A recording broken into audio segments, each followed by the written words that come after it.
So, everybody's favorite half-naked zombie-slaying ginger is back. RAGS number 2. It actually came out a couple weeks ago, and I kind of slept on it, and now I really regret that. Because this is a really good issue. It's actually, in a lot of ways, it's an improvement on the first issue, both in terms of art and story.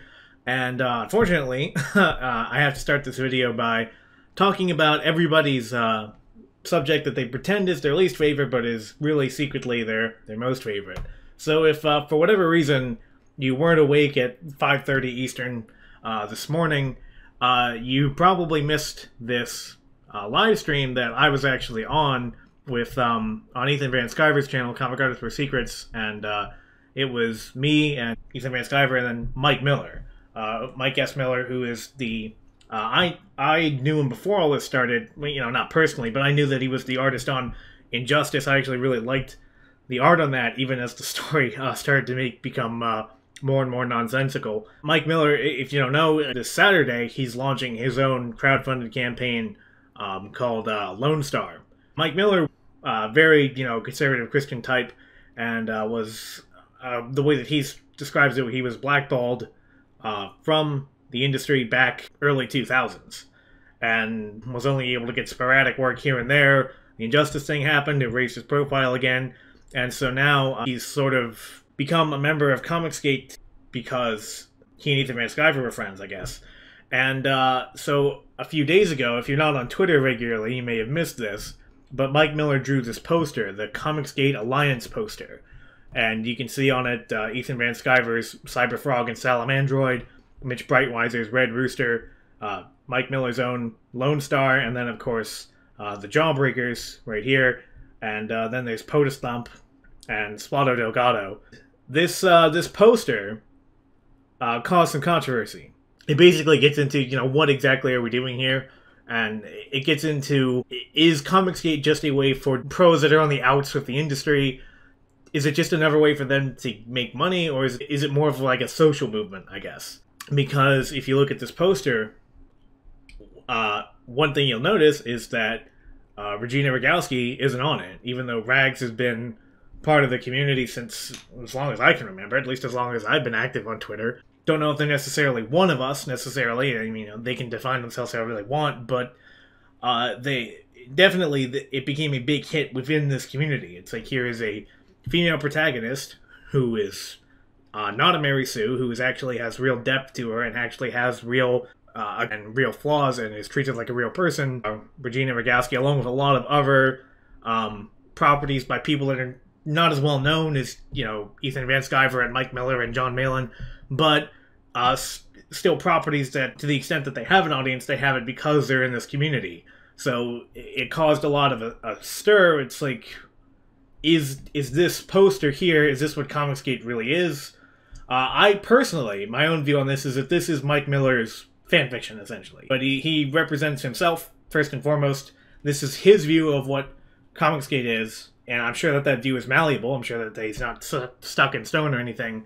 But this is not what it is to me. This is a big part of what it is. Like, Cyberfrog does look legitimately cool. Red Rooster does look legitimately cool.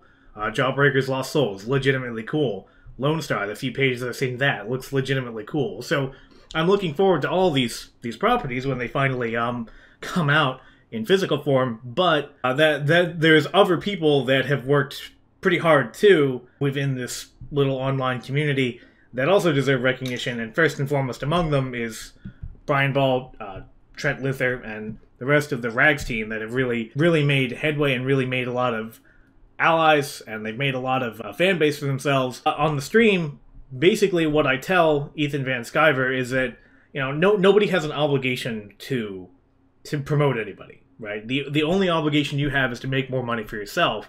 But what I told him was that I think it would behoove these more well-known guys, especially like Diversity Comics and Ethan Van Sciver, to build up less well-known creators that have made headway and that have tried to ingratiate themselves within this community. I just think that it would be in our best interest to keep this going and to keep the momentum going and to bring in new talent as well as celebrating older talent. And that was what I told him.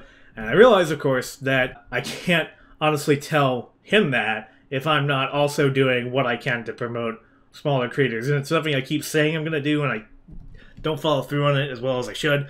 But yeah, so I did a review of RAGS 1 months and months ago. I was very overwhelmingly positive on that. And then this issue too, also going to be very positive. And it's tough to do a positive review a lot of the times because it's just, you're just saying you like this thing, you like Y thing, you like everything.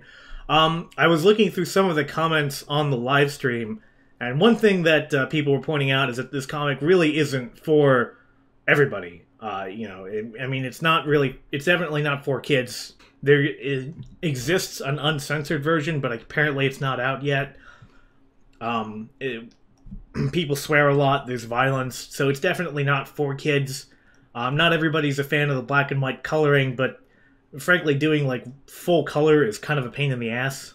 So I can see why they do that. And plus, it also represents, more generally, just her emotional state. There are a few sequences, a handful of pages, that are in full color, and this appears to be before the PTSD really set in. And in fact, this seems to be the inciting element for why PTSD was because her, I believe this is actually not just her friend, but her girlfriend at the time in Fallujah. And she ends up getting killed by a sniper. And so she can't help but remember these terrible dreams. So in the comics, in the story so far, there's been several different time periods that we're showing. The first time period is what happened immediately after the zombie outbreak happened and her fiance got eaten by zombies. And then she meets up with some people in a mall later on. And then there's sort of what happened in between that. So this one happens, this entire issue, the main story, takes place right after her fiance gets eaten by zombies. And so she ends up meeting with this one group of people who are not overly happy to see her because, here's another mouth to feed, here's somebody else that has to be looked after, here's somebody that could potentially be a carrier of the virus, and they have to watch out for it. They're doing a good job of making the protagonist, making Regina, that she's not wholly good, but she's not wholly bad either. That on the one hand, she does a lot of sort of careless, stupid things, but the people around her a lot of the times do even stupider things. So there's some bad things that happen that aren't really her fault. She's not treated terribly well by these people, although then again, she's not especially nice to them herself. We see that this fat woman here, she really hates her, and she tries to throw her out to the zombies, but it turns out that woman herself ends up getting bit by the zombies, which is just a death sentence for not only for her, but for everybody, so they have to kill her. So you can see that even though Regina is not held up as necessarily a kind of like heroic character, there's still other characters that are portrayed as much worse than her. So we see her trying to survive amidst not only the zombies, but these other people that have their own problems, and she's trying to fight through her own PTSD the whole time. She's trying to get over her own personal demons in addition to it. And that's that one thing that another thing that I was seeing in the comments a lot for people who were criticizing this. They were pointing out that, it's a zombie story. What's more overdone nowadays than a zombie story? But the zombies are just they're the least important part of this. It doesn't go into great detail about how the zombies work. It's just, they're this existential threat, basically. They're just this omnipresent threat, which, from what I understand of being over in Fallujah and being over in Afghanistan, that's kind of how it is, that you're sort of always in danger of something really awful happening to you. And so she comes back to America after getting another than honorable discharge, and turns out that it's no different here. So yeah, anyway, I hope that I've done enough to sell this comic. I'm not going to show the whole thing, unlike I usually do, because I think that there's some genuine surprises here that I haven't shown. But this comic is really good. I think it's doing a good job of, because there's cheesy stuff like this where she's, the only clothing they have for her is the string bikini. So there's like cheesy stuff like that, but they're also doing a really good job of keeping the emotional weight and keeping the emotional drama front and center. The creators of it are themselves combat veterans. I think believe Brian Ball is still serving, actually, active duty. And that's this is the kind of thing that you see in a lot of combat veterans. So yeah, definite recommend from RAGS. This is, you know, if you say that you want well-written female characters that aren't Mary Sue's, that are tough without being overpowered, this is definitely the kind of story that you're looking for.